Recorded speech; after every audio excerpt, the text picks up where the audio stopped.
What's up, everyone? It's Chicks in the Office with Rhea and Fran, giving you that Friday energy on a Friday. Hopefully everyone had an amazing week. Headed into the weekend. How was your week, Francesca? Great week. Love a long weekend week where you start the week on Tuesday and you're just one day ahead of what day it actually is. And it's the best feeling when you get to the end of the week and you're like, oh, could have swore it was Wednesday, but it's really Friday. The best. The best feeling. I'm so excited for this summer. Like, I think it's just going to be a fantastic summer, and now we're heading in that direction, which is great. My week has been all jumbled. I won't bore you guys to tears with it, but my God, I'm ready for this week to be over. Yeah, you did have a moment. Yeah, I had a moment. I got a physical yesterday for the first time in so many years. Like, I bet people can relate to that feeling of when you don't have to. It reminded me I really have to go get a physical. Exactly. Because when you become an adult and you don't have to send in your physical into your school, then you just don't get a physical. Nope. And so I have not gotten a physical since my first year of college, maybe, which was 2015. I graduated high school in 2015. Fall 2015. Fall, 2015. So that's like a long time without getting I'll be honest, I think I probably have gone longer. Yeah.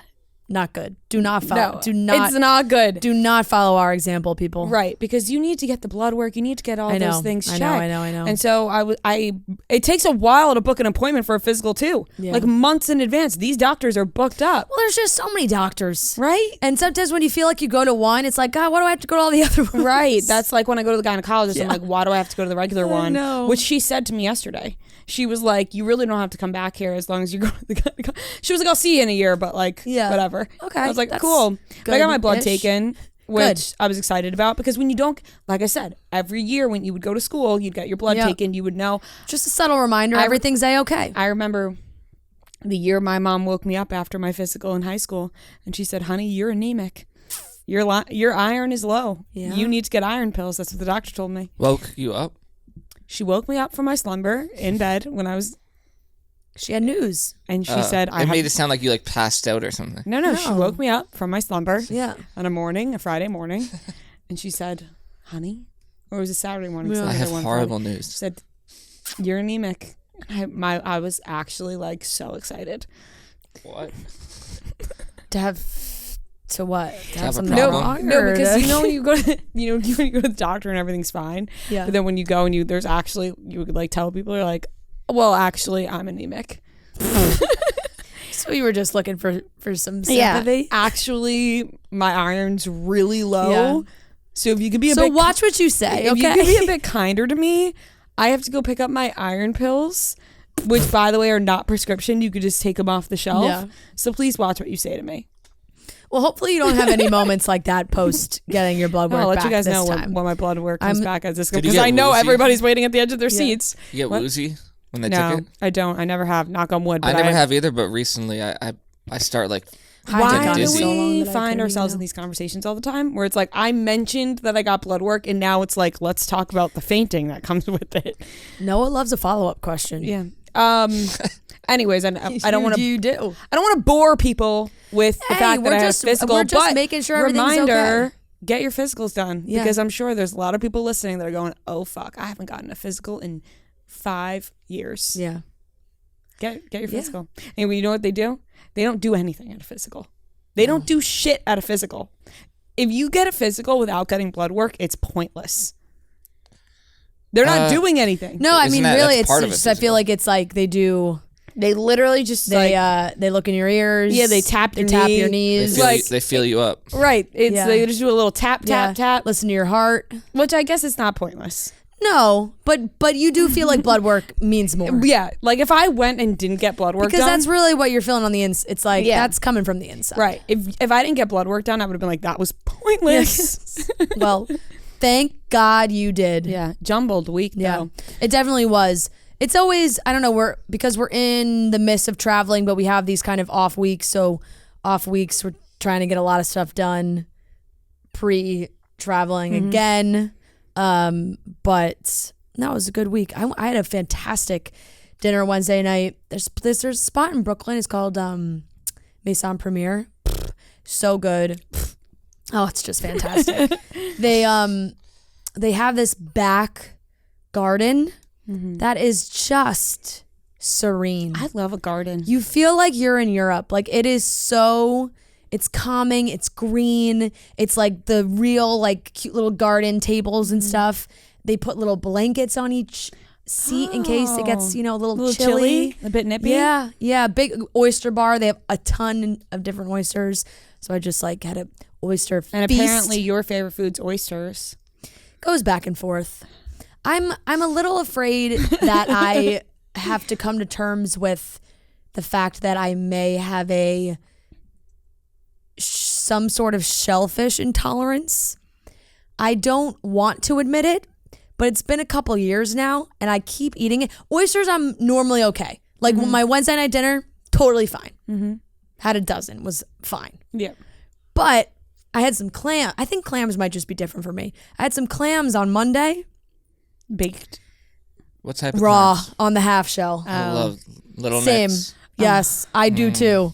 I love a baked clam oreganata. But, the last few times I've done that, and even like over the summer in Martha's Vineyard, we'll get the clams, we'll cook them, we'll eat them. It just doesn't sit well with my tummy. I'm so sorry. Really doesn't. And I've been living in denial because I can't give up those foods. I just love them so much. So it's really a Russian roulette. I sat down. I was like super romantic. Sat down with Joe and was like, Joe, we could either have a great end to this dinner or I could be rushing out of here. Really depends on how it goes. But I think oysters are okay. But the clams, I might have to take a break from clams. Should we clarify why I rolled my eyes at the fact that oysters are your favorite food? Oh, yeah.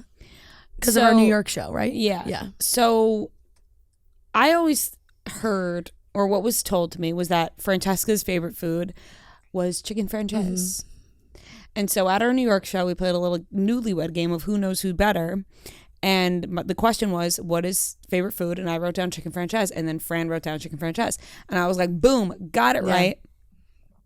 And then Fran's friends stepped in and were like, no, her favorite food is oysters. And I was like, never have I ever heard that her favorite food was oysters. Now I know you like oysters. I fucking love oysters, but I would never clarify them as my favorite food. It's just like an app to me. Yeah. Oysters are a little taste. Yes. Like a meal is, I agree. I do love oysters, but I would have still stuck with what we said. Good. Do you know because mine? they just know that I love like any if I go to a restaurant, I know they got good oysters because I'm a little bit of an oyster snob. I will get them. Me. No, it doesn't. Does it? Yeah. I had oysters over the weekend. No bad oysters for me. Yeah, but because we're spoiled because we get the good oysters. But in Tampa, I had some and they were good. Where were they from? I mean, I don't know. We had it at the American Social place we went to. Sarah had one. I like to ask. I mean, they were good. I feel like it's hard to not. I just douse it in. Like all the stuff. So yeah, well, then you just eliminate. You couldn't tell a good from a bad oyster anyway. Then it's really just a vessel for the sauce. It is, but unless you go raw, my first oyster is always raw. Wait, really? You don't put anything on the first one you eat? I also so I get the good taste. I like that. Do you like better raw is the way to go. Yeah. Sometimes you got to protect. Yeah. But raw is usually the he's best. looking at us like, I see what you're doing. Feeling I know. And taste. I know what you're talking about. Yeah. Anyway, I had a lovely oyster dinner. And I'm so happy for you. Yes, that was really that was delightful. The peak of my week. That's great. Yeah. My gosh, I love a little peak. I know. I'm still waiting for the peak of mine. It's coming. I've had just like one of those like, yeah. It's coming. It'll be the weekend for you. It will, which I love the weekend. Yep.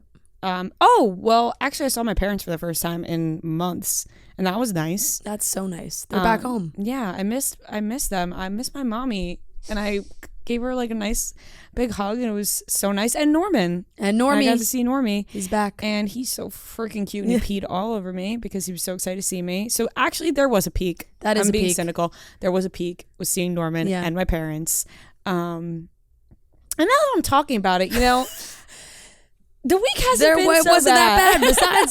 Besides the whole hand thing. Yeah, I had like a weird. That was like the only thing was just like a weird thing that happened with my hand, and then I got blood work done. Yep. And I'm just harping on that for whatever reason. But you know what? Now I'm looking back, I had a pretty good week. Yeah, I'm ready for the weekend. I'm excited for the summer. I'm so excited for the summer, and we have a couple of more trips. We are going to Denver next week. Yep. Minneapolis the week after. Yep. And then LA the week after that. Yeah. So we got a lot of travel. And I think that's why we're all feeling jumbled. Totally. Is we are flying, coming back, like week after week after week. I know. We can't get settled. And then even by the time we come back from that, it's almost vacation time. Oh, I can't freaking wait. Same. No offense, you guys. Like, oh no, I completely understand. I can't get away fast enough. Cannot wait for vacation. Yeah. Believe me, I feel you. It's my favorite week of the year, specifically this week. Same. The July 4th week when the office closes. It's the best week of the year. Mm-hmm. I'll be in the Cape. Start sending out DMs now to make sure you can get into all the bars. People, anyone listening who's on the Cape. Make sure Noah can get into connections. Right. It's actually sooner. So he doesn't have to post on Instagram again. Sooner than we think. Yeah, it is. It's actually very soon. And my dad said. Sicily. My dad texted us in the group, wrote 30 days with the picture. He's very excited. I'm going on a surprise trip. I don't know where. We'll see. We are in for a treat, ladies and gentlemen. Yes, we are. So things are great. Couldn't be better. Things are looking up. Oh God, I'm gonna check the portal after this to check my blood work. Okay, you should. like your college admissions, logging in. We'll all be standing behind you while you look at your laptop, rubbing your shoulders. Well, I think here's the thing. I like say to myself, like, oh, don't talk about it too much on the podcast. Like, people don't want to hear about you going to the doctor, which is just like, we talk 3 times a week. People listen to us 3 times a week. Just like the people listening go to the doctor sometime, we also sometimes go to the doctor. And then we talk, so it's like, what did I do this week? I went to the doctor, which is not very exciting. So you do not need to explain yourself. Sometimes you over-explain. Not over-explain. You feel like you have to give yourself... Yeah, you over-justify, like, talking about yourself. It's literally your job. I know, but sometimes people are mean. Okay, yeah, but then so many people are also love it. So that's true. You know? Got to think about the people that love it. So you don't have to like... You're right, because I was like, you know what? I'm not going to talk about this, but then I started talking about it because it's what happened this week. Anyways, I convinced everyone and myself that I was dying this week. I'm not. You're definitely not. You're going to be okay. I had a spasm in my hand, and... genuinely, it was so weird. But don't DM me and diagnose me with anything, please. That's another reason why I didn't want to talk about it. I was going to say, did we not talk about this on Tuesday? I didn't mention it on Tuesday because in my head it was too fresh. And I also was like, I don't want people diagnosing me with anything. Because you know when you bring something up and automatically people are like, oh my God, not to scare you, but this is what happened to me. And this is what happened to this person. And I was or not to scare you, but I heard this happen. Like, and they Right. tell you a story that they heard that isn't even a firsthand story. Right. And that is so scary. And it's like, don't, for the love of God, do not DM me with any stories that have to do with this, please. I do not need to scare myself further than I did. Yep. But I had a very weird spasm in my hands. And I couldn't move my fingers, 2 of my fingers. And it was very weird. And I went to urgent care, and the urgent care doctor didn't give a fuck about me. Yeah. And she was like, I don't know, I think your tendon shifted and then shifted back, maybe from working out or something. And then she was like, or it could be an autoimmune thing. And I was like, oh, those are 2 wildly different things. Yeah. But thankfully I had the physical already scheduled with the blood work the day after. So I was like, oh, this is great. I'll just see my blood work. I'll see that I'm fine. But obviously I came into work after I went to urgent care and was like, guys, I had a spasm in my hand and I'm convinced I'm dying. Yeah. And you were nice enough to tell me I wasn't. Absolutely not. And I'm here to tell the tale. You are here to tell the tale. That's why I said a few days removed. Let the dust settle. It was too fresh on Tuesday when I walked in. It was definitely too fresh. All right, let's get into the topics. Yes. Good show. Yes, it is a great show. Great show. We have a fantastic interview with Simon Huck, who is just a treat. Love him so much. I love making new friends. Same. He's just, he's a doll. And he came in and we talked. We could have talked forever with him. Feels like a real life new friend. Yeah, and he'll be back. Yeah. We are also going to talk about Kylie Jenner and Timothée Chalamet, pictures actually of them together. Al Pacino, that dirty dog, is having a kid with a 29-year-old model. Yep. Legend. And we have our weekly watch report. Where we talk about everything we watched this week. Yes, that's what it is. All right, let's get into the topics. As you guys can tell, we are absolutely loving Express. We are loving our outfits from Express. We are fully dressed in Express today. I have this whole pink little fit on. It's a tube top. It's a, boyfriend Portofino shirt. Yes, I got the shorts to match. Yes, we are. We are both dressed in Express. Fran has the cutest heels on from Express right now. They have the cutest clothes all summer long, every season. We are absolutely loving it. You also can shop their body contour, tank tops, their t-shirts. I got a white tank top that I love. You can't go wrong with a classic white tank top. That's a good go-to for the summer. I know. I'm excited to have that. Their denim is also great. Like, I'm wearing their jean shorts. Love their jean shorts. I got the jeans previously. Really, really underrated, good denim. Right, and I love their jeans too, because I always talk about how hard it is to find jeans that fit my height and everything, and they have the best jeans that I'm loving right now. I actually wore mine yesterday, and I got some compliments on it, and I was very happy because I struggle with my jeans, but not with Express. They also have great dresses. I ordered such a cute vacation dress from Express that I wish I could wear into the office, but I think I have I could, but I have to save it for vacation, a wow moment. So I'm so excited about that. And you guys can shop Express too. They're always running amazing sales, but I'm excited that we have a code. You could use code CHICKS for 10% off your online order that you can use in addition to the deals Express already has running. That's 10% off at express.com with code CHICKS. Check it out, guys. And I also really good. I love a monochrome, and you're rocking it right now. I'll do a little good. Stand up. Yeah, a good monochrome moment is so easy, and you look so put together when you do it. Love it. So cute. Off the shoulder. Yes, she's modeling for everybody listening and can't see it, but definitely great. And even just these big oversized blouses, I just love because you can toss them over anything. So comfy. Chilly in the studio. Exactly, and it's perfect. And I got I've been getting a lot of compliments on these heels. So cute. They really have it all. It's like Faria said, code CHICKS, 10% off.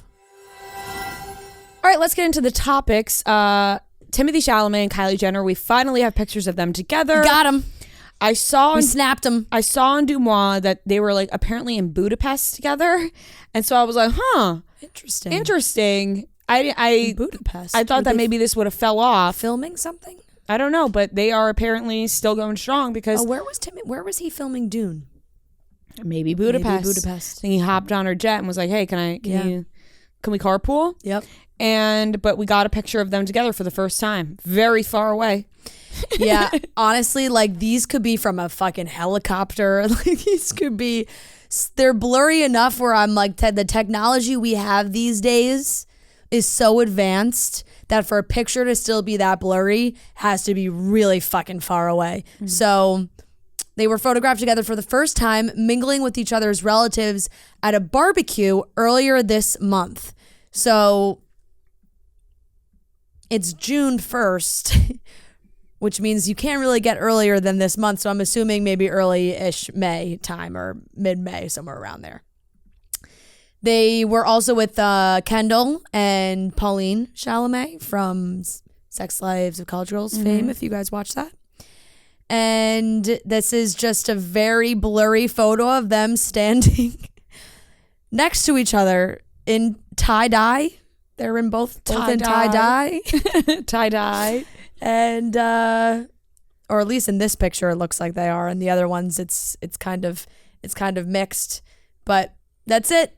You can't really see anything else, but here is actual physical proof that our eyes can see of them being at the same place at the same time and hanging out together with their fams. Yep, and they are together. Kylie Jenner and Timothée Chalamet going strong. Couple months now. Yeah. An insider recently tried to downplay, this is what Page 6 wrote, an insider recently tried to downplay the sparks between Kylie and Timothée, claiming in April that they are, quote, not serious, but it appears that things have heated up. Kylie and Timothée have reportedly been spending every day together. Wow. Serious. That's, yeah. Yep. According to Paps, who have been following the pair for weeks, Jesus, that's annoying, that she has been staying at his mansion upwards of 6 days a week. Where are the kids? That feels like that can't be true. That can't be true. That cannot be true. But they've reportedly been spotted out on a coffee date and routinely working out together. Timothée Chalamet, stepfather to Stormy. And Air. Yeah. I forgot. Imagine I forgot the second Timothée Chalamet as a stepfather.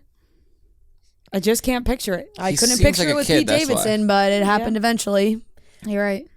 I don't, happy that these two are still, seeing each other. I guess when you're the stepfather, like there's a lot less responsibility on you than like being the mother or father. A lot. The kids are also so young, they might not even know this guy exists right now. Yeah. I'm sure Stormy. Like if she's always hanging out with him. At his house. At his mansion. Exactly. Moving on to his mansion. Yeah, his mansion. Moving on to Al Pacino. Freaking dirty dog. What's with these guys? These old, dirty, sick men. Freaking snip.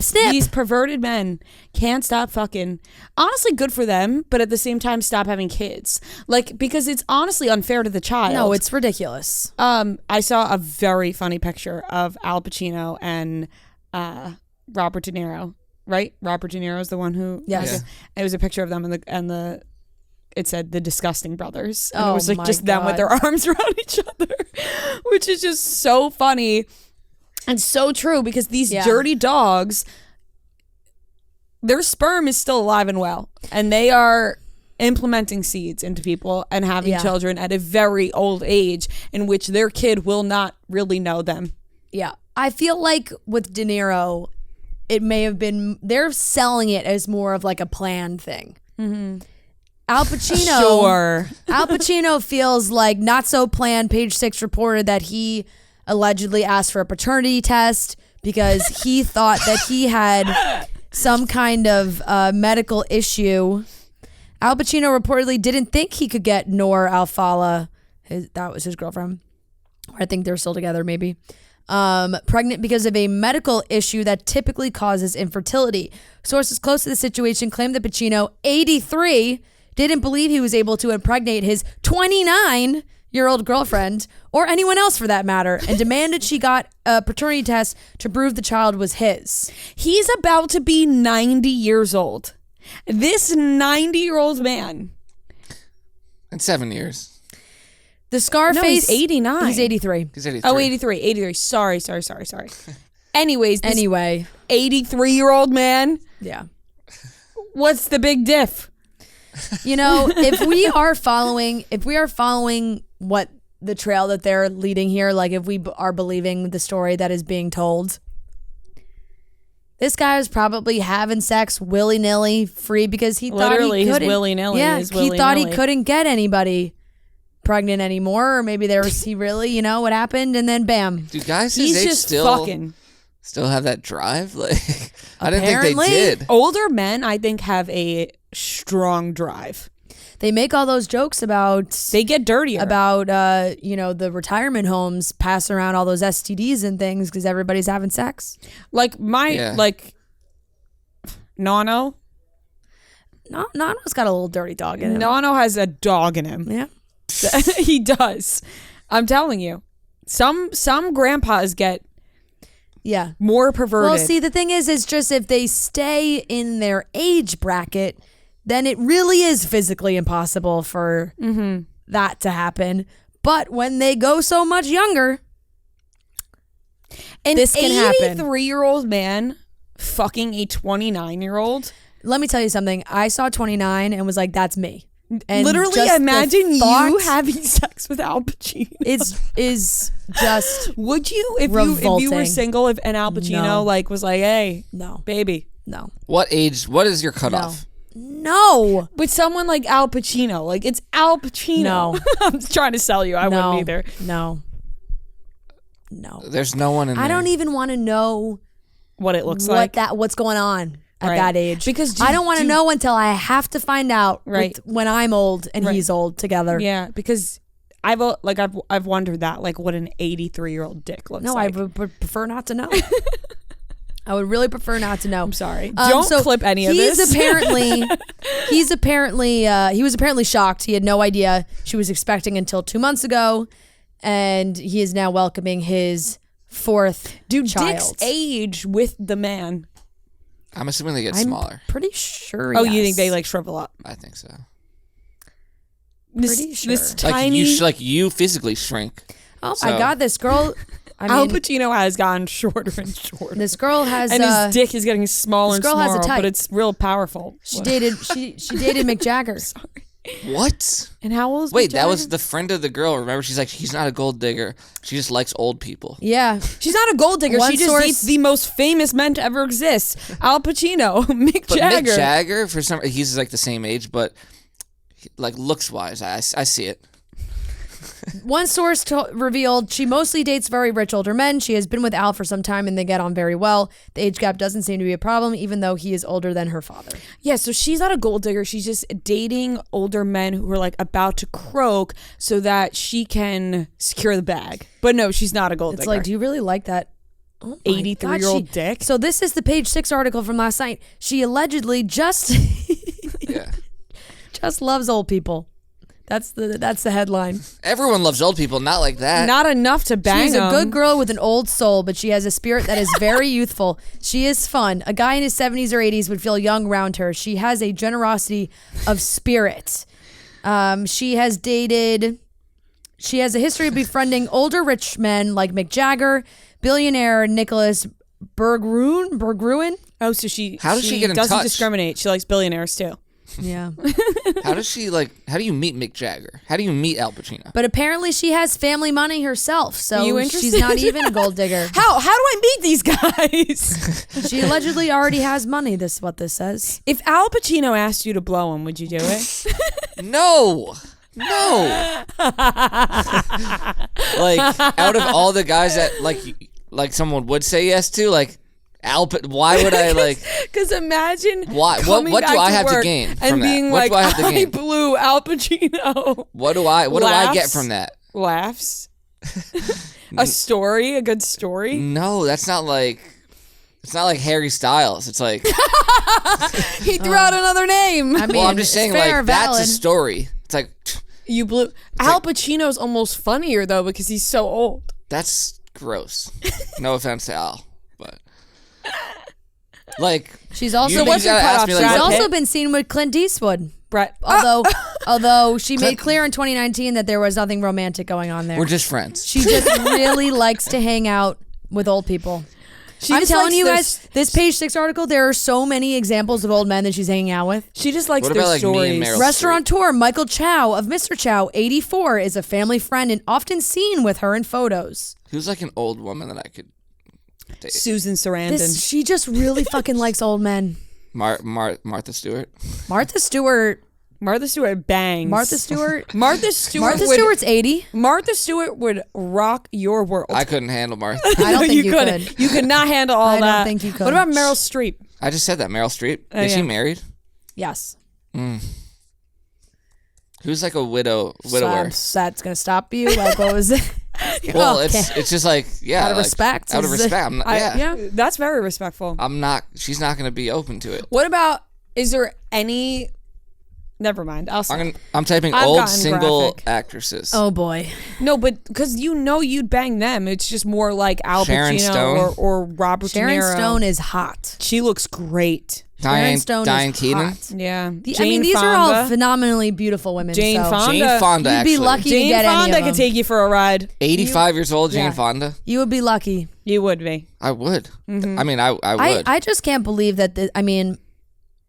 What's also kind of crazy about Al Pacino is he really does, like, his other three kids are still relatively young. Like, he has a 33-year-old and then 22-year-olds. They're twins. I hope they don't hear this. Well, I'm just saying, like, it's crazy that, he's 83, so he was already getting on a little bit on the older side. 33 is not crazy, but so what? He was like in his 50s when he had his first kids. Yeah. Yeah. And because you were saying, like, I'm like, this could, this could be your grandfather. This is like not even, because it's 29-year-old, then 83-year-old. It's like not even to the point where it's like, oh, she's older than my dad. It's like, no, she could be older than your grandfather. Mm-hmm. That's the divide. That's the gap we're having. It's got to be here. so weird for the 30-year-old to be like, now I have a brother or sister that's an infant. Yeah, I don't know. I can't speak on that experience and on what that feels like. And younger than you. Yeah, and your stepmom is, well, they're not married, but. Yeah, but I mean, hey, some families make it work. Look at the Fosters. That is true. Anyways, disgusting, but absolutely bizarre. Yeah, very bizarre. Very bizarre. I don't know why and it's like things happen in threes. Who's next? Guess who's the next old actor? Robert De Niro, Al Pacino, Joe Pesci. Like Scorsese gonna have a baby. One of them. Just thinking about some horny old Italian guy Jack now. Nicholson, he's back in the limelight. No, I don't. I don't know. Who's to say? I would like it not to happen. Manscaped is here to help your man or any man, a friend in your life, get ready for summer by leveling up his full body grooming game with the Performance Package 4.0. The Performance Package 4.0 kit comes with the Essential Lawnmower 4.0, which is waterproof, cordless body trimmer, and a ton of other liquid formulations to round out the grooming routine. Whether it's trimming the chest or trimming below, just trimming in general, keeping things groomed, they have the package for that. The trimmer also features a ceramic blade designed to cut hair on loose skin and to reduce grooming accidents thanks to their advanced skin-safe technology, which is very important. It also comes with the Weed Whacker 2.0 because nobody wants to see those nose hairs. Clean that up. And also some deodorant and toner as well. Get 20% off plus free shipping with the code CHICKS at manscaped.com. That's 20% off plus free shipping with the code CHICKS at manscaped.com. Having the right tools for grooming is essential. Do yourself, your man, your friends a favor and help upgrade their self-care. All right, let's get into the weekly watch report where we talk about things we watched this week. Didn't watch much. I just have a couple new things. Let me get my list out. I watched Smartless on the Road on HBO Max, or just Max. Sorry. Loved it. Please correct yourself. Loved it. Loved it. Loved it. Absolutely loved it. None of you would answer my text about it. The amount of times I texted and nobody answered me. Okay, here was my thing with that. You were talking about a show that none of us have watched, like in detail. No, I had nothing to say to relate to it because I was like, I don't even know. I've not seen it. I wasn't talking about it in detail, though. I was saying, oh my God, you guys need to watch this. It's so relatable to us, blah, blah, blah. And nobody was like, oh yeah, I'm going to watch, or oh, that sounds interesting. Nobody answered me, which by the way, it was great. It was awesome. The whole thing, I'm going to give it a B+, because it was all in black and white.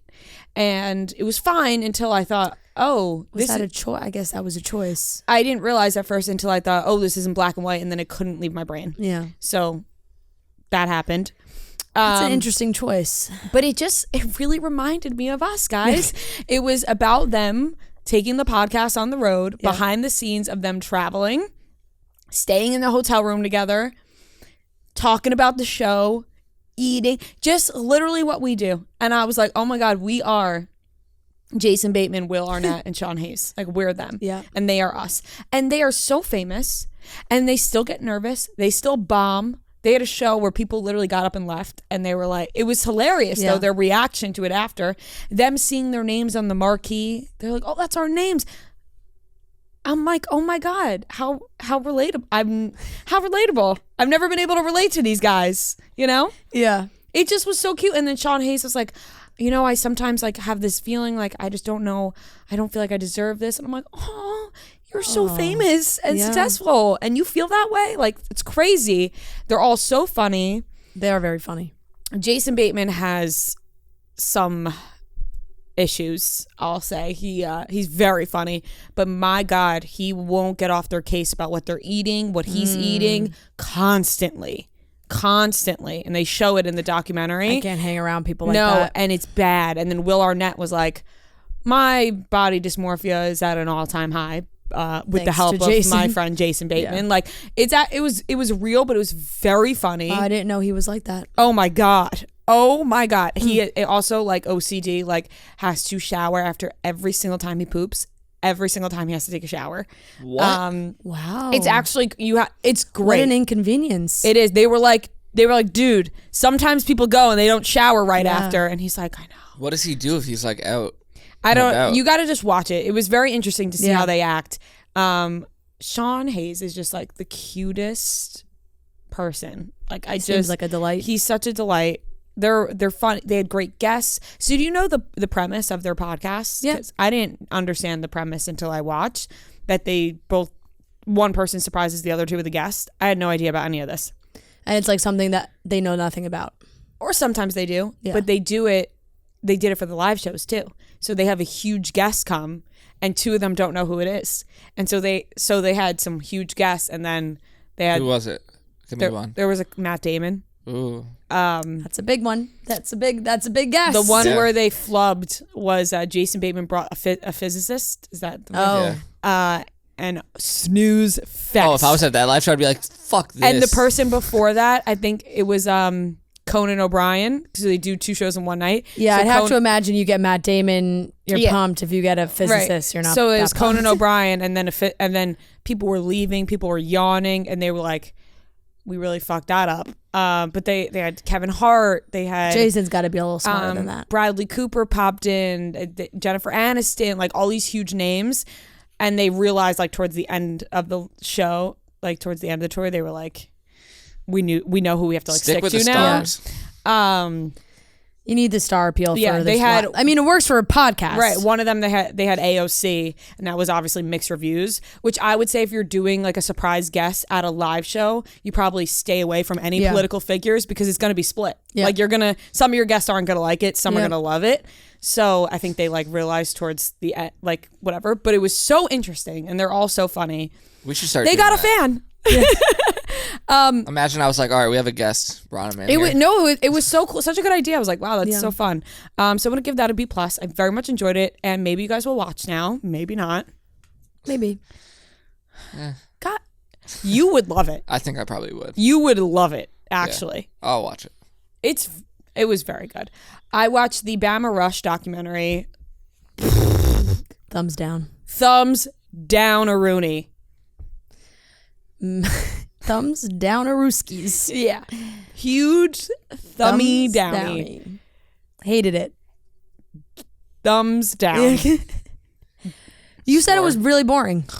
Yeah, snooze. Snooze fest. Yeah. They must not have been able to really get any of the juicy stuff, you know? Nothing. Yeah. And I don't want to take away, there was some things discussed on the documentary, which I'm not taking away from, that were important topics. I'm not going to talk about them though, because it was not what I was expecting in a documentary, and I thought it was a huge thumbs down. What's the grade? D-. Now people may say I'm rude for that because of things that were discussed in the documentary, alopecia and such, which is a serious topic, and I obviously feel for anybody who has to go through that. But I don't understand. I thought I was getting something so different. Yeah. I think from the way that everyone has interpreted Bama Rush from TikTok and seeing those videos and everything, felt like there was going to be more of a, and I'm also like speaking on something that I did not watch, but I'm assuming that it was going to be a little bit more like drama, juicy driven. Yeah, I didn't even finish it. I almost did. So I consider that watching the whole thing because I almost finished it, but I just was like, I'm turning this off now because this is a snooze fest to me. So thumbs down, a Rooney. Thumbs down, a Rooney. Succession. Disgust. A-. Okay. Ooh. I could go. Could have been an A+ if he killed himself. I'm sorry. I feel like I've been too graphic today. Fun. All right. Anyways, A- for me. Yep. Still very good. Yep. I feel like we really flushed that one out. Real Housewives of New Jersey reunion. A. These ladies, man. What is gonna happen? I have no idea. I'm so locked in. I just like it just feels like, not mean to say, but it just feels like the tension between the families has just been building for so long that it was bound to explode in some way. And now it really feels like they're letting it fly. They're saying shit. But for the sweet love of God, we need to stop talking about how Melissa Gorga and Joe Gorga got on this show. It has been so long. I'm like, Teresa, that's my biggest thing with Teresa. Melissa or Teresa is like the biggest divide in Bravo right now. There's some people who ride so hard for Teresa, ride so hard for Melissa.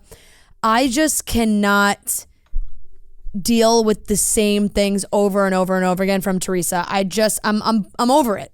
I do not care to watch the same fight happen again and again and again, like where they argue about how they ended up on the show, and Melissa and Joe say the same thing over and over. Teresa says that they never, there's no like winning these battles with them.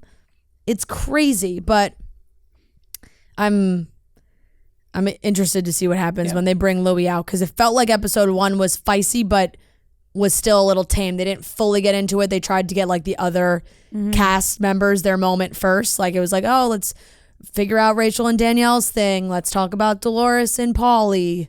And then they'll bring in the big guns when Joe and Louis come out. Yeah, it's going to get real feisty. Did you see Bo Dietl posted a video on his social saying that he was never hired by Louis?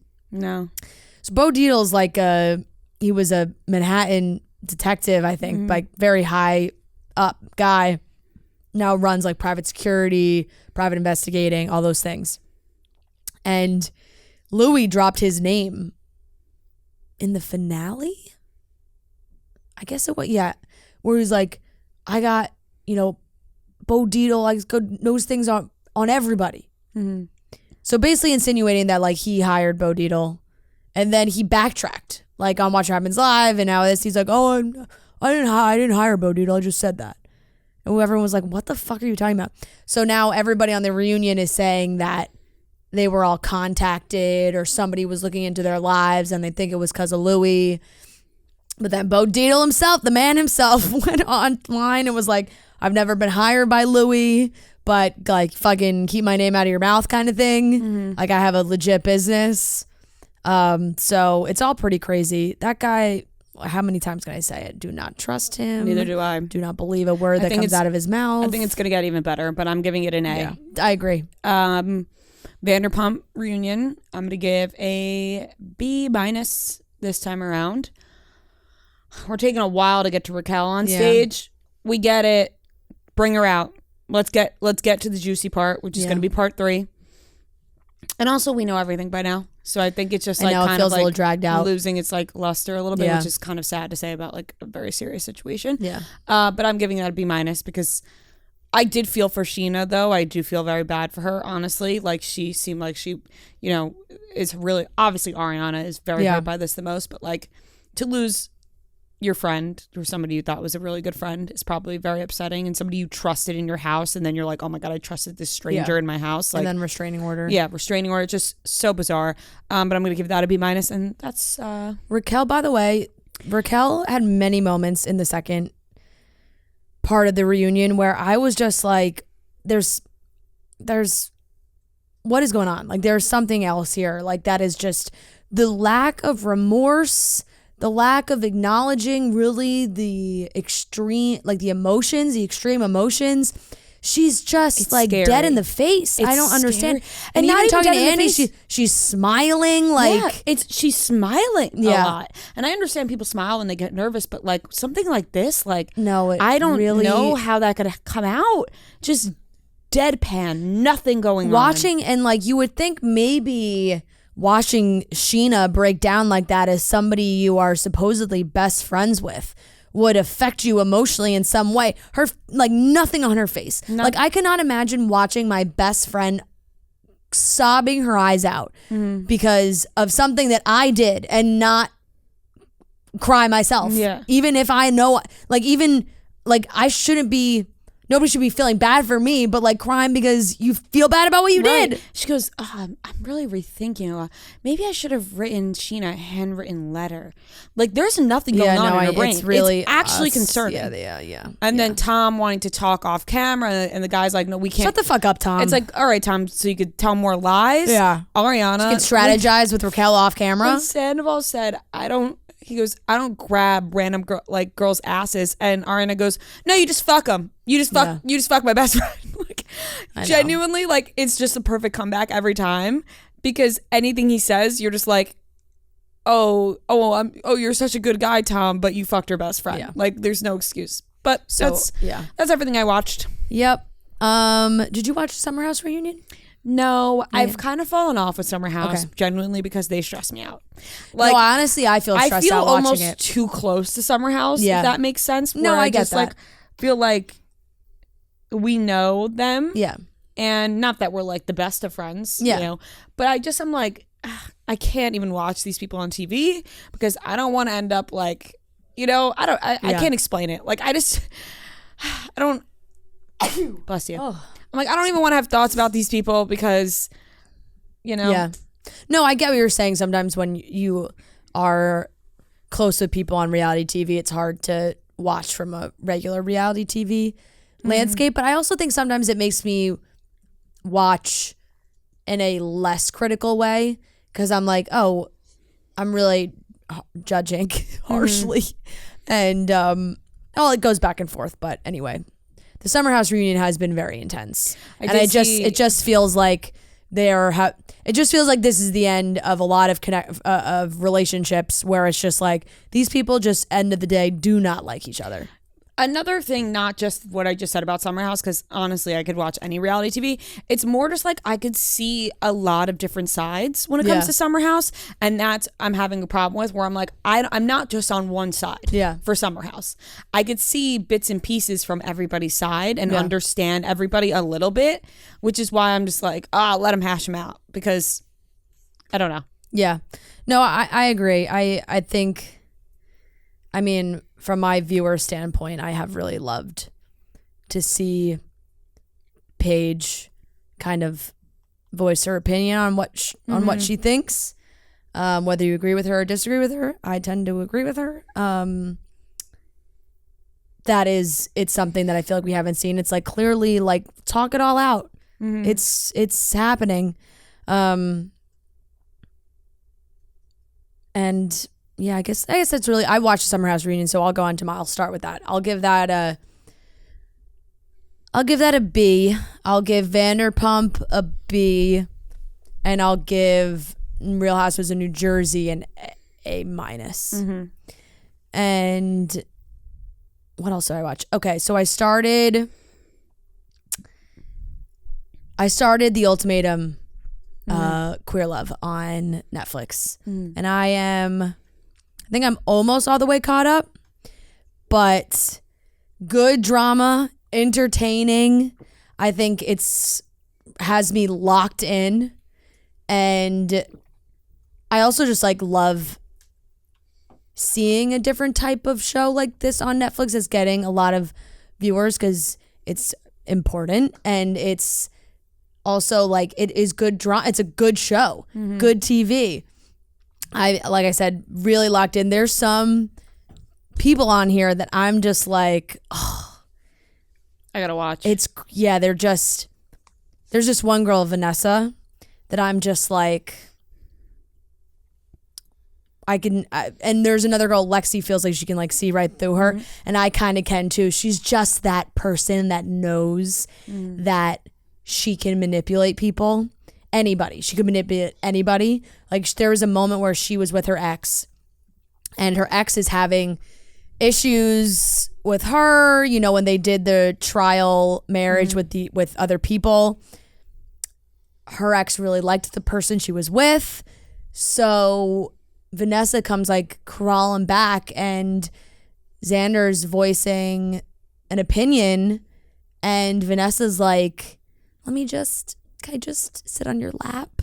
Like it's just like she just knows how to weasel around and it's very, very entertaining. I do feel like, I don't know, I kind of feel like a lot of the couples are going to end up back with their original partners or break up. Like, I don't know if there's going to be any new pairing. Yeah, I have to watch. But I've been very thoroughly entertained. I'll give that a B+. I've been locked in for sure. And then that's honestly kind of been it. Bravo stuff. I mean, I've been finishing my my network programs. So all the Chicago shows came to their final moment. I think I couldn't tell if it was the finale or not. My problem with the network shows that I watch is because I don't see I'm always watching later. So it's not like I don't see the promos where it's like on next week's finale or anything like that. I'm just kind of keep watching.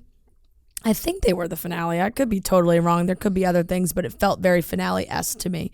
There's just like some characters that are leaving and stories that are ending, but it was good. No need to grade, but I've finished all of those. And I'm trying to think if I watched a movie. I did not. And we were away this weekend. And yeah, that's really it. How about you, Noah? I don't have too much, but I watched the finale of Love and Death on HBO. Oh, I didn't give Succession a grade. I'll give it a A. And I didn't love the ending, honestly. I mean, that's how it ended in real life, I guess. But I was just like, I'm like, I don't know. If I could rewrite history. Yeah. I was really excited about the first few episodes, and it kind of just went down from there. So I'll give it a C+. I watched Dave, not the finale that aired yesterday, but episode 9. And it actually was way better than. It wasn't like, oh, famous people. It was just like a good episode. I'll give that a B+. Succession finale, I'll give an A+. Like, they deserved it. Put in 4 good seasons. Great finale.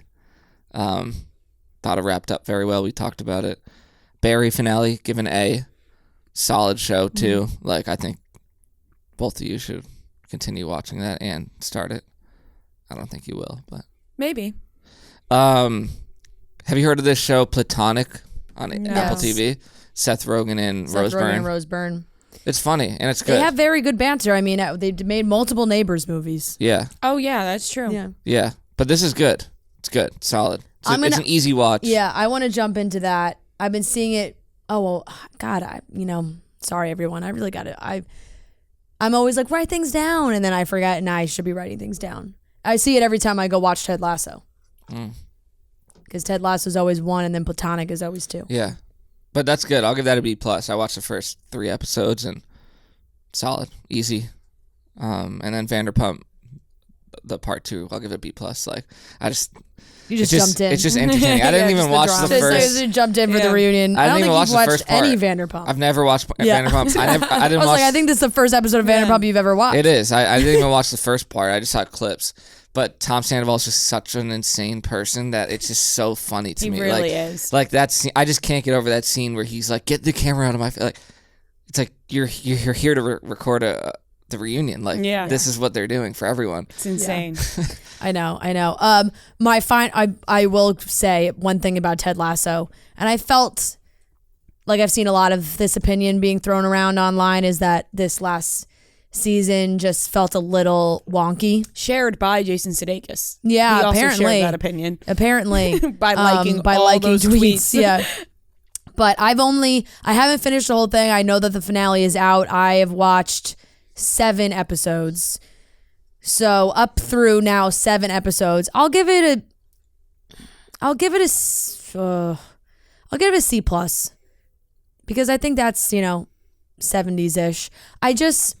It feels like it has lost its way a little bit, just because there's a lot of overlapping storylines and it doesn't feel very consistent. And it's kind of always been like that, like focusing on one character and whatnot, but it always felt like it intertwined well and came back together. And this is just less. And honestly, it's like less from up until episode 7. It's just like less Ted Lasso himself. I don't know. I'm a little confused with where they are going to end this whole situation, but there are great moments. There's bad moments. Like that first season felt like almost entirely all great, funny moments. And this is definitely mixed in with like not as good ones, but I'll finish it. Okay, sorry, that's actually the last thing I have. Oh, why are you apologizing? No, because that was for me jumping back in, you know? All right, those are the things we watched this week. If you're looking for a ride to get around, you need a car, check out Turo. Turo is the world's largest car sharing marketplace. With Turo, you can book any car you want for just about any occasion from a community of local hosts across the US, UK, Canada, and Australia. You can book an SUV for your road trip, something easy and affordable for getting around on vacation, or test drive an EV. You could even maybe get like a vintage car if you wanted something for a classy event. Noah just did a little summer trip. I feel like a lot of people in New York can relate to this. They want to get out of the city on the weekends. Nobody has a car here because it's a massive inconvenience. But you can book a car with Turo for when you need it, which is what Noah did, and he loved it. I was looking last night, actually, at Turo, scrolling, because I might be using Turo to go to Saratoga to see the Denny Company play. So shout out Turo. Love Turo. There you go. So for all you young people in the city who, looking for a car, great thing to check out. Every trip is backed by liability insurance. Terms, conditions, and exclusions apply. Find your drive. Forget boring rental cars at Turo.com. All right, everyone, we are here with a very special guest. We are joined by the lovely Simon Huck. I asked him, what do you want to be introduced as? Because you really do it all. I say PR guru, Fran said entrepreneur, husband. I said husband. Traveler, businessman. You cover it all.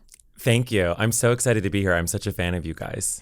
We're so excited because, we obviously know exactly who you are and have followed your life for a long time.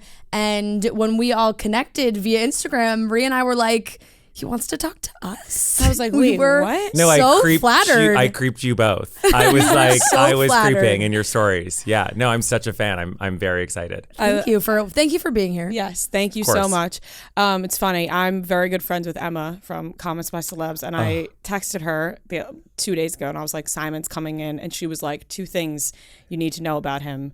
He's the fastest texter in the world. Like, there is nobody who will respond faster to a text than him, and he also had the best wedding ever. Oh my God, she's so kind. Okay, the wedding was insane. I did too. And I hook up my phone to my laptop. Yeah. So I am rapid fire all day long on text. I can't stop myself.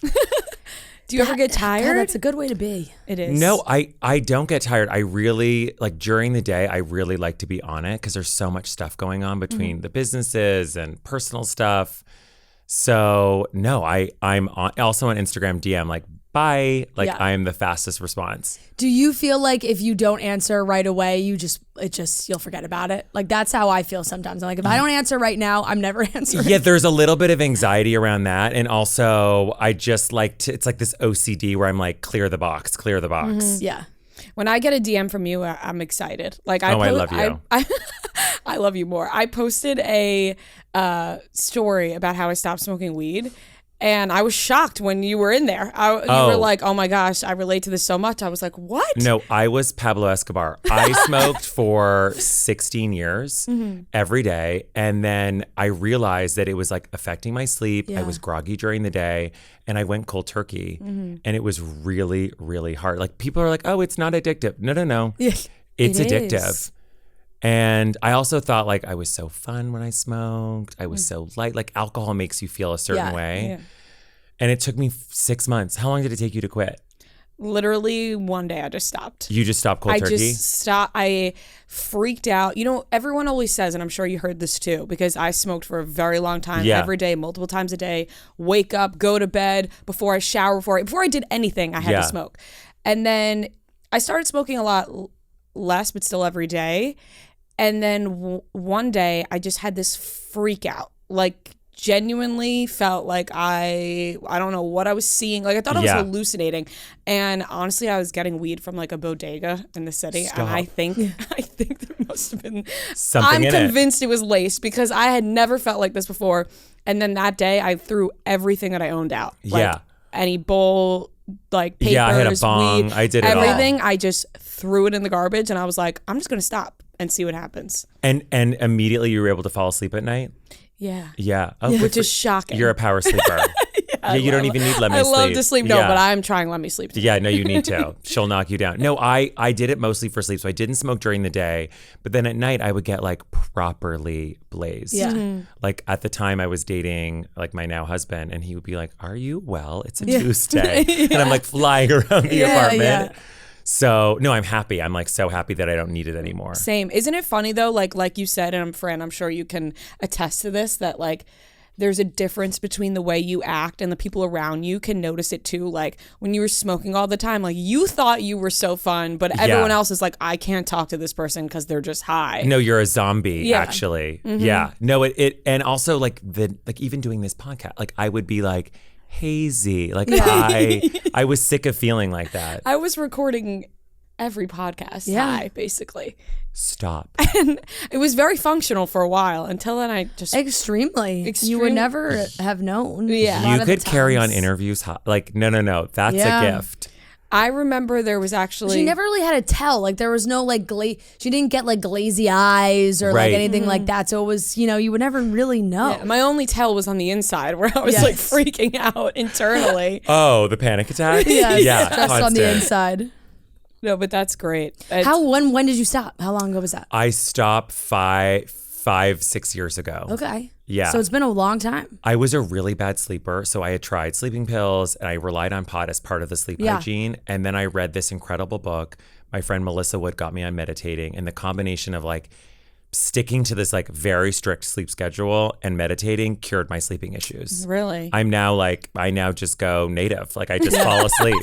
Like just I literally, raw. You just close your eyes. I close my eyes and fall asleep. Which normally like I was like, I'll try some NyQuil. Like I was trying every version of how to get to sleep. And now the only thing I take, honestly, this is not a pluck, is lemon. I'm gonna break it out because I know I kept mine next to my... So excited about these. Next to my chair. I'm so excited you guys get to try them. They are too. I've been dying. Delicious. And we've been traveling so much lately because we're doing our tour, and I feel like just for the plane to just like knock out. It's such a nice sleep. These are the sleep tight gummies. I'm so excited about these. And the gummy form is just such a delight. Like it is a delight. It just feels like you're having a little piece of candy or something. You don't because there's so many like pills. There's so many vitamins pills. And like you're just throwing shit down your throat every day. Like you're like what Yeah, and this is such the a thing. fun Courtney alternative. wanted to do gummy vitamins, but all the gummy vitamins that we tried, we spent years trying every single. They're all made with junk ingredients. Yeah. So the whole thing was like, how can we make a gummy vitamin that's delicious, that has clinically studied ingredients,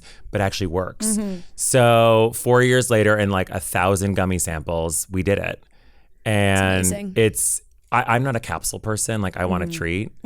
So for this, like a little candy. Yeah, no, Phil and I, my husband, we just sit there with like a little bowl and we're like, this is the dosage. We're having 2 of each.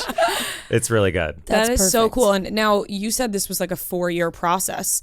Where did the idea come from? How did you guys get started? I want to hear all about the process of it. Okay, so Courtney and I have been friends for 20 years. And she was always the girl on every chat that's like, you should try this. You should do cold plunge. You should, like, before wellness was wellness, like Courtney was the girl on the group chat. We all have a girl on the group chat who's like, have you tried? Yeah. And then they send you the link and you're like, are you well? Yeah. Like, I'm not doing a cold plunge. This is 10 years ago when it was like not the rage. So she always knew she wanted to launch a vitamin supplement brand. And I think she just kind of waited for the timing to be right for her. She was recently in a relationship with Travis, and it all just made sense for her. And we started the exploration 3 years ago. And we always knew we wanted to work together on something. When you're working with like a best friend, it just, you guys know, it's like a joy. Mm-hmm. So we launched 8 months ago. We're launching so many different formats. And I fly to LA twice a month to film content with her. And it's literally like not a job. Yeah. I'm like, is this real? It is so nice. And we're, like you said, working with a friend is so nice. But I want to go like way back also, because I think so many people know who you are and know your name, but are like, how did he get to this point? Who is this stranger? So like, what was Simon doing in his 20s? Yeah. So it's crazy. I grew up in Canada, Ottawa, Canada, in like a small town. Had no proximity to celebrity or entertainment, but was always obsessed with celebrities. Yeah. I was like a freak. I would watch the Oscars and the Grammys and wonder like, how is this manager representing this person? Like, who's this person walking the celebrity down the carpet? Like, what is a publicist? But I had no proximity to it. There was not a chance I would ever be able to meet someone or even get an in the industry. And I was reading in Us Weekly. I was 20 years old in college, and there was an article about a woman named Lizzie Grubman. And Lizzie was a famous publicist in New York, and she was partners with this guy named Jonathan Cheban, who now goes by Food God. Yes. Which, by the way, I was going to ask you, how ridiculous. No. I mean, that's a whole other, we'll double click on that in a sec. So I called her office. I said, I'll work for free. I'll do whatever it takes. And they were like, okay, if you're in New York City, we'll take an interview with you. So I called my parents, lied. I was like, I got a job interview. Flew down to New York the next day, wore a ridiculous outfit, flew into the office, like so excited. I basically said, I'll do coffee, I'll do errands, I'll get lunch for you. And they're like, fine, you'll work for free. We're never going to give you a job. You can start on Monday. And that was my moment. That was like the moment that changed my life. I then left Lizzie, went to work for Jonathan, met the girls, the Kardashian family, met Kim in 2006. Yeah. Khloe was a personal assistant for Nicole Richie. I was Jonathan's personal assistant. We met when we were working. Yeah. And then in 2008, I remember sitting at Koi. I don't know if you guys remember Koi. Yes. Okay, Koi was like the inventor of this, like the crispy rice tuna thing. Yes. Like they invented that. I don't know where they are now. I miss you, Koi. And we were sitting at this restaurant and they were like, we got an offer to do a show on E. And I remember thinking like, oh my God, Anna Nicole Smith was on E. Like, that's not the vibe. Like, no, thank God no one listened to me. And that was the beginning of kind of this like long relationship in entertainment. I then took over the company. I bought the company from Jonathan in 2011. And our agency now connects brands with celebrities. So it's confusing. People are like, oh, but you're in PR, but you do deals. I represent brands and I negotiate brand deals with celebrities. So that's the business I've had for 15 years. So it's on the brand side. I'm on the brand side. Okay. Right. So, but it's confusing, right? Because I did PR and I'm with the girl. It's like, what does he do? Right. Yeah. So that's really my. You guys had your stint on reality TV for a hot sec. We did. Thank you for being so kind. It was a stint. Like we barely got 8 episodes. They were like, "We're shutting you down," which was sad because I actually vividly remember loving it, just because I was also on the side of like so fascinated by celebrities and what it was like behind the scenes, right? And working in that kind of like communications PR world. Yeah. Because at the time, I think like my guess is maybe I think I'm like late high schoolish. Right. So I'm like, what do I want to do in college? Communications. I want to be a public. So I'm like watching this show. I was like, oh my God, this looks amazing. And then they, it was a few episodes. Canceled her. They had to cancel her. And PR and communications was like the new psychology. Like when I went to college, everyone was like, we're in psychology. I was I see you. Yeah. And then it became PR and communications. Yeah. No, the show was great. I think I realized that during the show that I felt more comfortable being behind the camera. Like Jonathan wanted to, I think I could say this and he wouldn't kill me, but he really wanted to be famous. Yeah. And that's not a bad thing. I don't think that's a groundbreaking. Yeah, that's not like a groundbreaking news. And I was like, I think you need to want that. I think you need to be okay with having people comment on Instagram posts. And like, I'm way too sensitive. Yeah. If someone says one bad thing about me, I am spiraling for days. So I knew that I was okay being a part of it, but I never wanted that to be like the centerpiece of my life. Yeah, that makes a lot of sense. But it's funny that you mentioned that because Food God was an avid blocker for somebody who wants to be or wanted to be very famous. He went through a blocking spree. Oh, is he not still blocking? I don't know if he's still blocking, but I got blocked. I didn't say anything. No. And then I met him. And I remember it was the Sports Illustrated party a couple years ago at the Super Bowl. And I went up to him and I was like, you blocked me on Twitter and I don't know why. And we just had this funny moment. And I wonder why he blocked you. Did you say anything? I don't know. I can't confirm. Right, you can't confirm or deny. I can't confirm or deny. But I don't remember saying anything about Food God specifically. I do remember that my cousin like maybe had like a little back and forth, like she was like a random he also like he elicits that type of reaction with some of his bold comments. What was your reaction when he was like, I'm changing my name, and what do you call him? I call him John. Yeah. Like, I'm like, I don't know what you're doing, but I support you, but I'm calling you John because I don't even know what that means. Yeah. Yeah. It's hard to make a change like that. And like, you can't expect your people in your life that have known you forever to just change. Like, new people, sure, they're meeting you as this name. But you've got a long history with the prior name. Yeah, and it's also like it's like a little character that he's developed, but he really does live it. Yeah. So when I do call him John in front of other people, he does correct me. Yeah. He's like very, excuse me. Yeah, no, very forced. Like in front of my husband, I'm like, okay, we're good. Yeah. No, he's obviously unwell. And I mean that in the best way. That's amazing. You are probably loving for your business the surge that social media has had in the past like 10 years or so, because for what you do, that is actually perfect. It's crazy though, because when we started this business, there was like a handful of 20, 30 celebrities that you would cast in campaigns. And now like, you know, we say the word celebrity, but there's like influencers, there's so many options. It's insane. In every avenue. Like, there is somebody in every single category, field. Crafting influencers. Like there's pottery. It's knitting. It's insane. And now TikTok has obviously changed the game. I love it. I think it's just changed the industry, and it's also democratized celebrity. And even when I think of Fashion Week, like I remember the old school, like there were 20 celebrities that you would invite, and there were 10 people, industry people you would invite to an event, and no one else got in. And front row was like so highbrow. Even with the Kardashians, like I remember people who wouldn't invite them to events, and like those same people send me offers for them all the time. And I think like, oh, I'm so tired. You know, like people are just so obvious. How do you feel like the trend is now with brands? Do brands want to work more with these big name celebrities that obviously come with a big price tag, or do they like the kind of influencer marketing? I think there's always going to be the brand that wants that like bright, flashy name that gets people really excited in like the hallways of whatever office they're in. But more and more they're saying, okay, if I've got this budget, I'm going to break this budget down into specific categories and really do something that can be impactful that's a lot more niche. Yeah. Basically, you were asking if like we have a shot. I wasn't, but you already are brand. Yeah, hi. You said that you fly out to LA twice a month to shoot content, all of that. Can we get a like kick on the ASMR thing? Like, can we tell Courtney? Like, I've seen the small clips. Like, full, maybe like 30-minute ASMR. She only has to shoot it one time. No, do you love her ASMR? She loves ASMR. And I love ASMR. Wait, that makes me so happy. When we first started talking to her about it, she's like, I guess I can do one. And I'm like, I actually need one a month.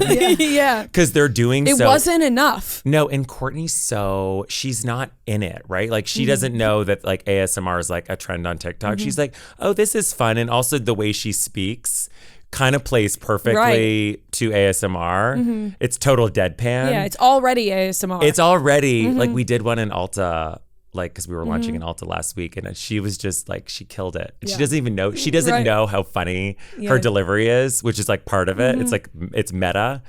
But no, I will tell her we need to do like full 30-minute minutes, and then maybe she never has to do it again. But just do 30 minutes, and then you can cut them into you can splice them up a little bit for Reels and TikTok. We did a sleep ASMR that just like went crazy on TikTok. I'm a huge ASMR person, and people don't get it unless you are also an ASMR person. You know what I mean? Like if you start talking to somebody about ASMR and you explain what it is, they're like, you're a freak. Like they think you're getting off to the ASMR, and I'm like, I am. Yeah. Yeah. And like also just so calm, it's like so puts you to calm. sleep. W Magazine does. Have you ever seen this? I've seen it. Yeah. They do the ASMR interviews, and they don't do enough. They don't do enough. They put one out like once every couple of months. I'm like, how are you not getting these people to do them more? I know. Honestly, this interview is gonna help because I think the team was feeling like we have to make it special, but now I'm gonna double down. Like, no, we don't.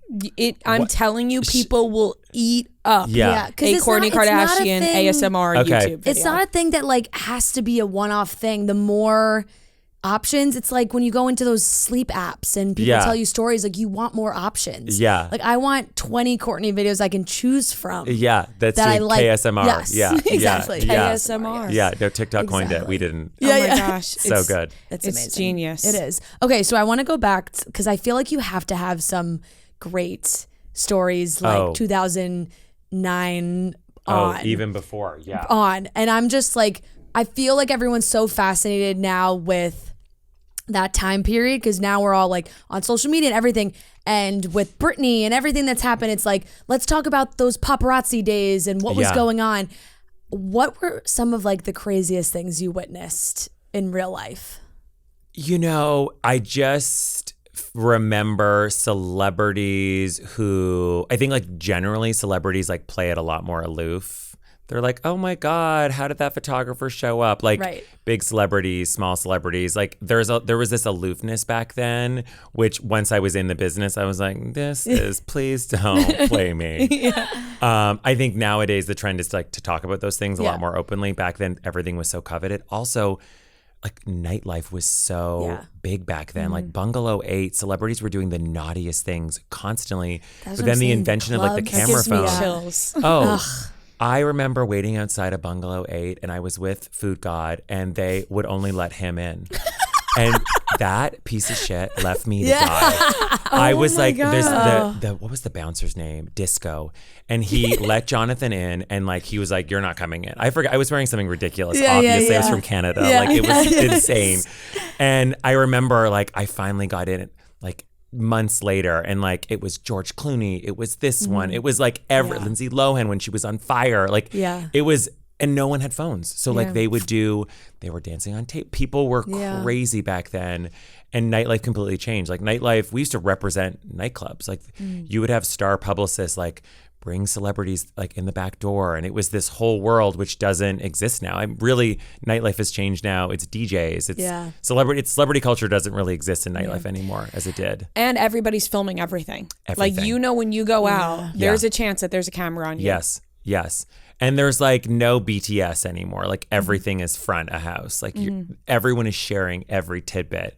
You got an email from someone asking for like the rider of a celebrity. Suddenly that's on TikTok. Yeah. There's no NDAs. Like bring it on. I'm going to break it. Yeah. It's like fun in some way and also kind of takes away the fun in another way. Yes. There's no. I would say we're pretty trustworthy. Like, you know, if we have a guest that comes on, if they tell us something, whatever, we never tell anybody. Right. And then I'm shocked when I see other people sharing things that people tell. I'm like, we would never do that. Right.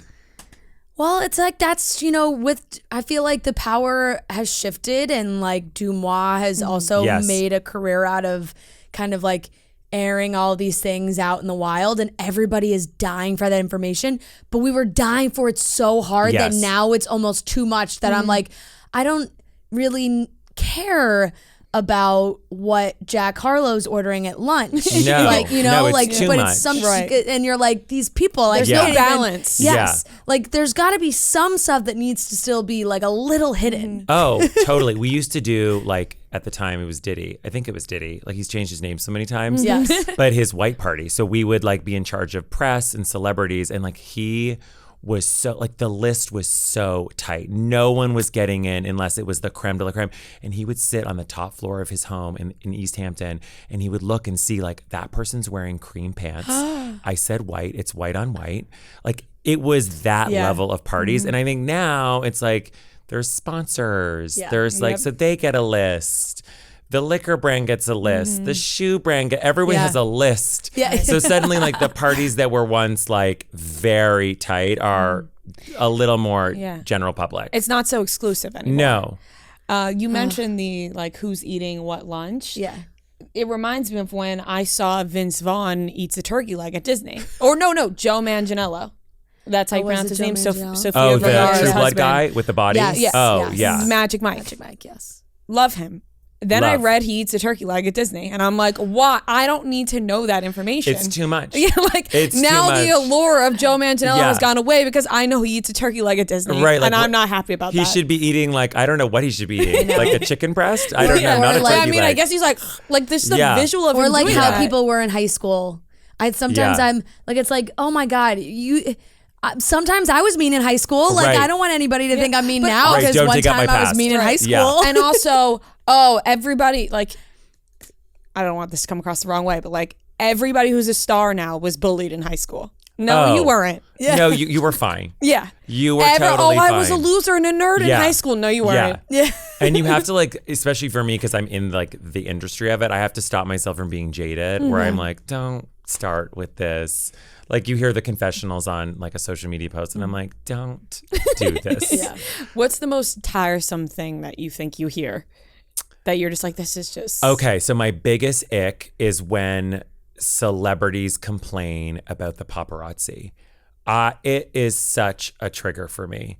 First of all, I don't want to like get into specifics. I can't take the trolls, but like there was a recent couple who came to New York and complained about this like high-speed chase. And I just want to say like when you are at a certain level of celebrity, you have access to some of the best security personnel in the world. These people are like, they provide security for like the heads of state. Like you know how to enter a hotel, you know how to enter an event. You can come up with plans to escape the paparazzi or at least have a safe way to do it. So it's hard for me to hear this like sob story when celebrities like, I just don't get a minute. Well, also you've made $50 million last year. Like there's that balance where having been in the industry, it's a little bit cringe. Yeah. Do you think that people complain about it, but also call it on themselves? I don't know if you're at that level, you are being hunted all day. Like they're waiting outside your home, but there are certain celebrities who are just know how to deal with it. Like you rarely see Beyonce and Jay-Z. Yeah. And they are living in Los Angeles. They are living in New York. They're in the Hamptons and you rarely see them. And so they understand how to move. They're so used to moving like this. They know how to move in a certain way. And we've had that conversation recently about Taylor Swift too, because like, for the last few years, you never really saw her. She was in a more private relationship, and there were no paparazzi photos of her. But now, like every single time she's walking in and out of the studio in New York, there's pictures of her. But it's like she's on a tour. She's on a tour. Yeah, she's on a tour. She wants to be seen. Yes, like she's seen when she wants to be seen. And then she goes, and then she's hiding for 5 years, and you don't see one photo of her. Exactly. So I think they all know what's up, and. I also think like the audience is so savvy now. Like everyone knows everything. Yeah. You know, I think when someone's like, okay, you don't know how to enter a hotel without being seen. Like we know, you know. Yeah. What do you feel about Leonardo DiCaprio and the way he moves about? Because we talked about this the other day and I'm like, we know it's you in the black hat and the black mask. No, we see you. Like you have now done this look a billion times. We know it's you. We are seeing you. Yeah, we see your face. We know you're at a nightclub. Yeah. You love a lounge. I don't ever see him because he is a nightclub guy. And he always tries to like avoid the photos too, which I think it's hard because I get you want to have fun and you still have this public persona. I don't know. I plead the fifth on him. I have no thoughts on Leo. Yeah. It's just it does. We laugh because it's like we know what your uniform is. Yes. It's still like feel like it's his way of being like, oh, don't.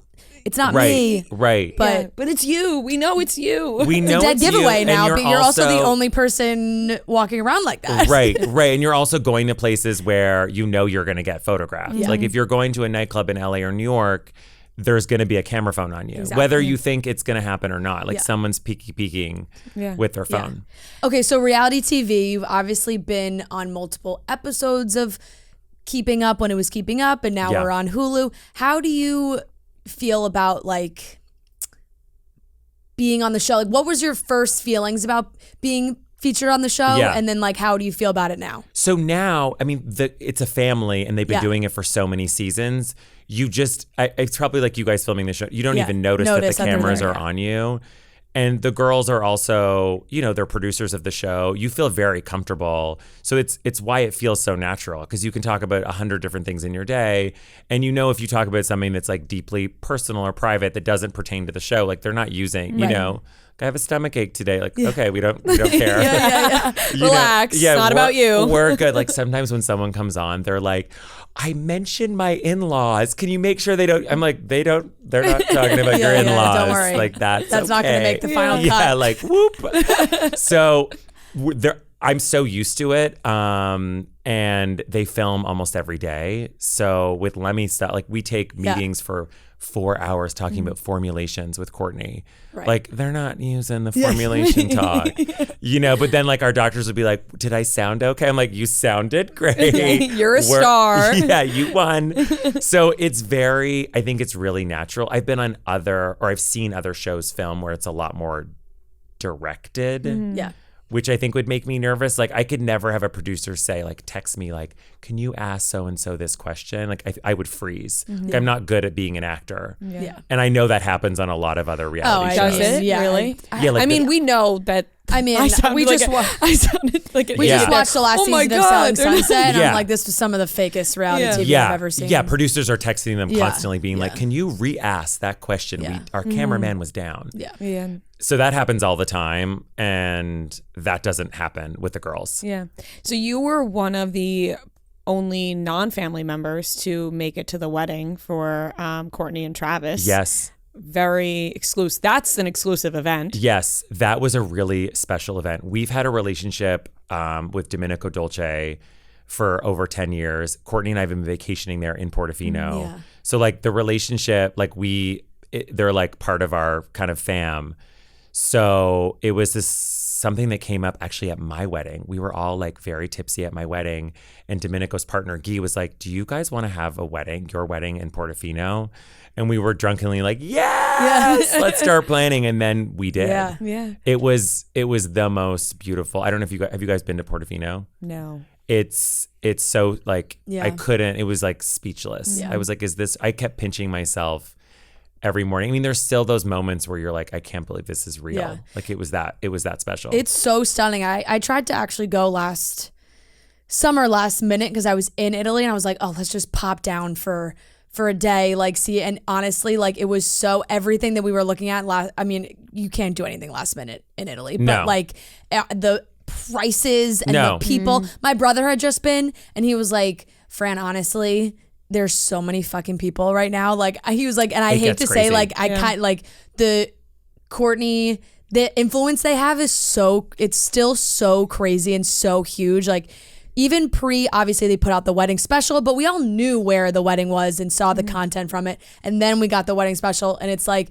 that is now circled on everybody's list. Like, do you see how beautiful that is? I got to go there. No, you got to go to Portofino. Yeah. No, like I know the Portofino Tourism Board is for sure like, yes.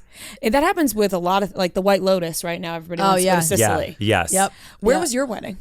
So we did 2 weddings. We did one wedding in LA, and then we did one wedding in Toronto because I'm Canadian, so it was just easier. And it was insane. You had like the best wedding ever. Because I remember talking to Emma about it at the time, and I was like, you were at that wedding, and she was like, it was unbelievable. It was so, you never know how a wedding's going to go, and there's always like challenging guests, like you can't control your friends. But it was one of those weddings. That's why you have 2. Yeah, that's why you have 2. Yep. Oh no, I was like, the Canadian family is going to part 2.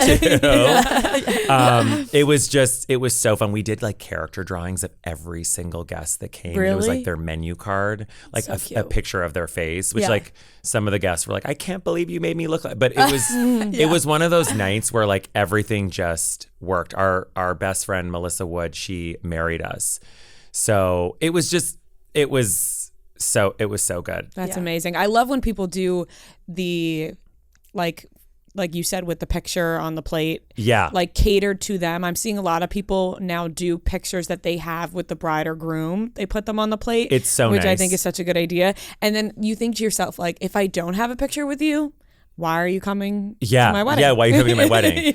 No, I had to go and like link, like some of the people like didn't have like we're on Instagram, like I had to go on LinkedIn and like pull pictures and like, because it was like the +1. And that's why they didn't like their drawing. No, and like, like people were like, oh, it was so nice your wedding planners did it. I'm like, I did this. I did like 185. Like I organized every drawing because I knew people were like, would hate their picture.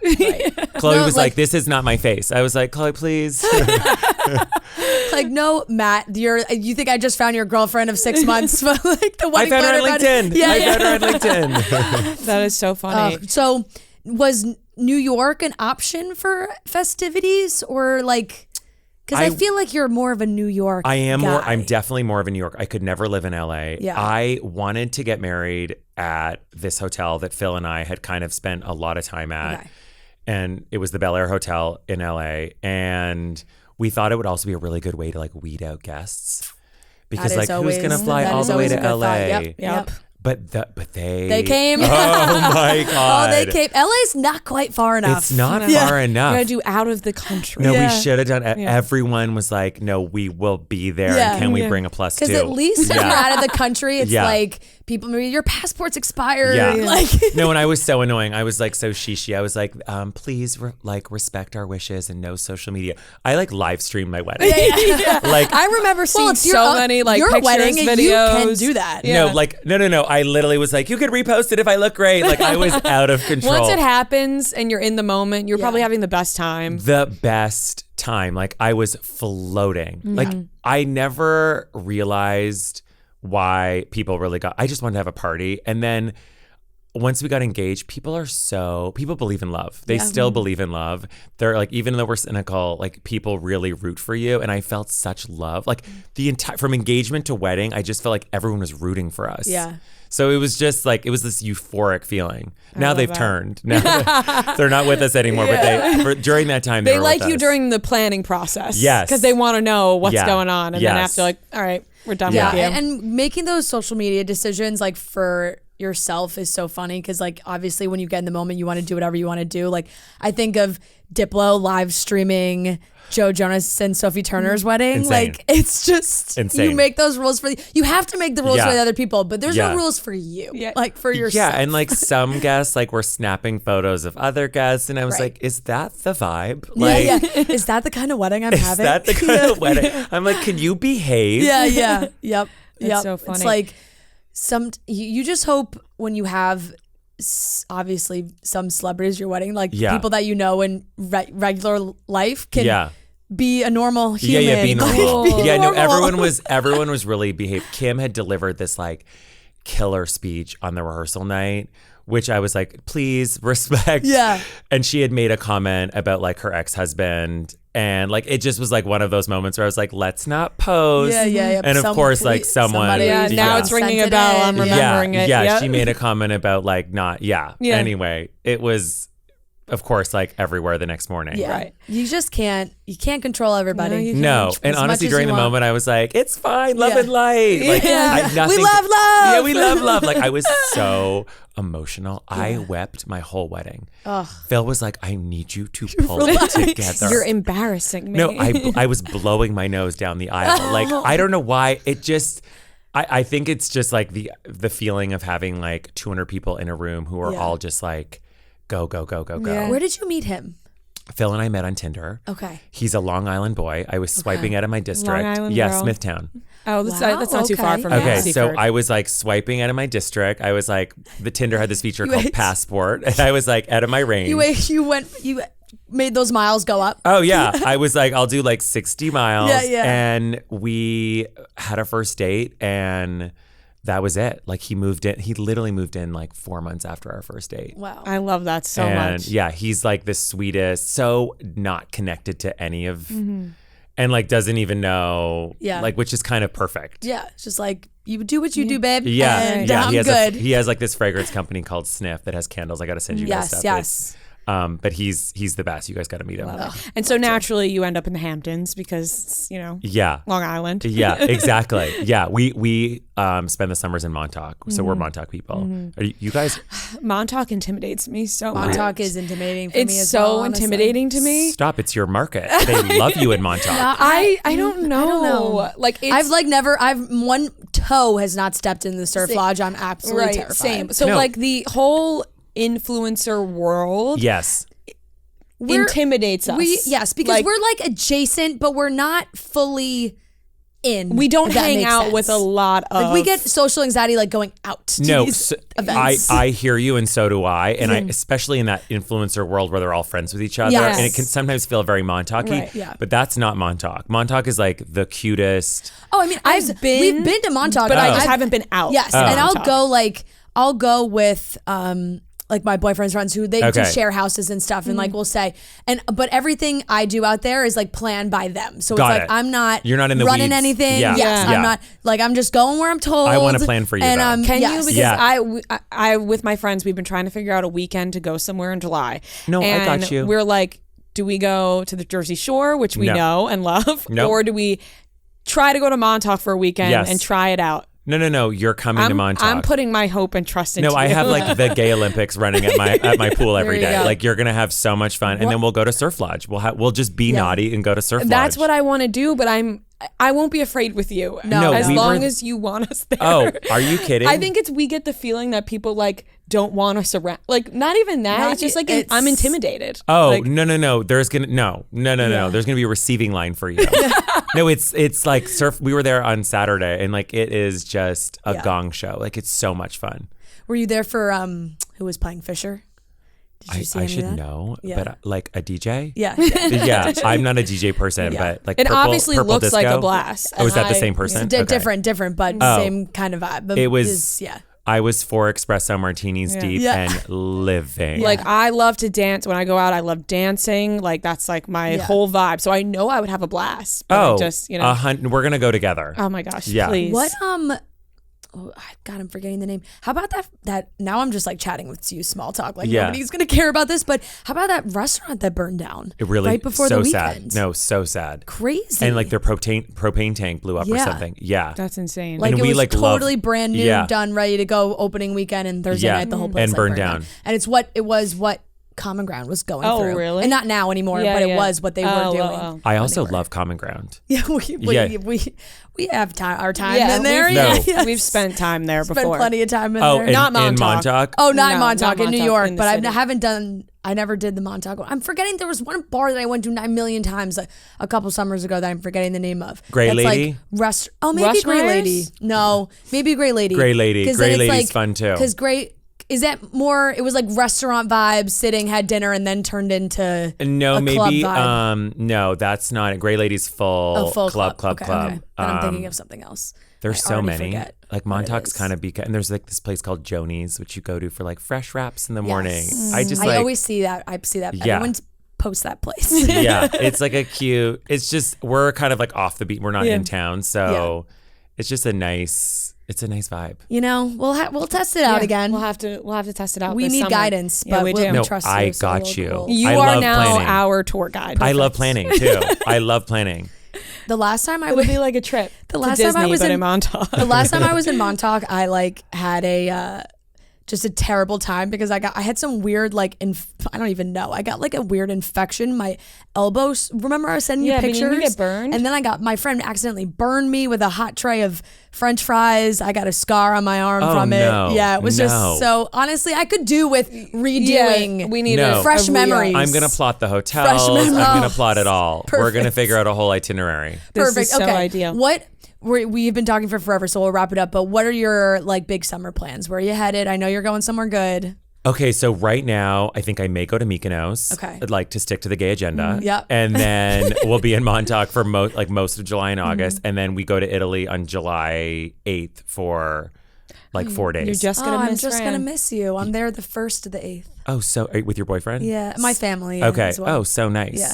Yeah, we're in Puglia. Am I saying it Puglia, right? beautiful. Yes. Yeah, I've never been. Yes, that's also a new hot spot. Yeah. Yeah. So We're I doing, hear. I mean, I'm doing classically. We're joking. Sicily, I'm doing yeah. Sicily and Como. We did Sicily. Oh, amazing. Yeah, we did Sicily last year. It's just I'm so excited. It's the No, best it's such place a ever. treat. I want to move there. Like I gotta It get is. to Italy. At I some always point. think that, and then I'm like, I like to, you don't want to ruin a good thing when it's like you get to go. It's beautiful. You enjoy your vacation. Mm-hmm. You don't want to like when you and go the and have convenience to of New live York there. City, there's no exactly. other city that's as convenient. I was shocked when you told me you lived in New York City because remember we were trying to figure out. I was like, oh, when you're in New York, you were like, I live here. I'm here. You're like, bitch, I can come anytime. No, I'm actually free 24/7. No, it's an optical illusion. For work, I like people to think that I'm in LA, hobnobbing. I'm actually at home, like flicking. And then when I go to LA, I'm like posting, like I'm in LA, but I'm never there. That's amazing. Simon, thank you so much. Thank you so much. Everyone, make sure you're following Simon everywhere and then also getting your Lemmy products. You can get them on Amazon, right? You can get them on Amazon, which is so convenient, obviously. You can get them the next day, probably. Hello, Prime. Website everywhere. Follow them on Instagram as well and TikTok and everything, so you can get all Courtney's ASMR. No. I'm calling her. We're on it. Thank you. Simon, you're the best. We love you. Thank you so much. Thank you. It's Montauk. Yep. All right, that wraps up today's episode of Chicks in the Office. We hope you have an amazing weekend. Thank you to everybody who's been subscribing on YouTube. We are so close to bleaching Noah's head, and we're so excited about that. Keep subscribing. We love you guys, and we'll talk to you on Monday.